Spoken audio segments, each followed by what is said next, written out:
তখন সাহস হলো না বউ। অফিস থেকে এসেই বললেন মাথা ধরেছে। ভাবলুম জল টল খেয়ে একটু ঘুরে আসুন, মনটা প্রফুল্ল হোক, তখন জানাবো। এখনো তো দেরি আছে। একটু বসো না ভাই, তিনি ফিরে এলেন বলে। কি জানি কিসে তোমার হাসি আসে ঠাকুরজি। আমি এমন হলে লজ্জায় মরে যেতুম। আচ্ছা, ঝিকে কিংবা বেহারাকে বলে কি যেতে পারো না?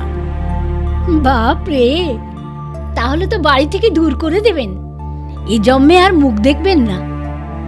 ইন্দু ক্রোধে বিস্ময়ে অবাক হইয়া কহিল, দূর করে দেবেন? কোন আইনে, কোন অধিকারে শুনি? বিমলা নিতান্ত সহজ ভাবে জবাব দিল, বাধা কি বউ, তিনি মালিক, আমি দাসী বই তো নয়।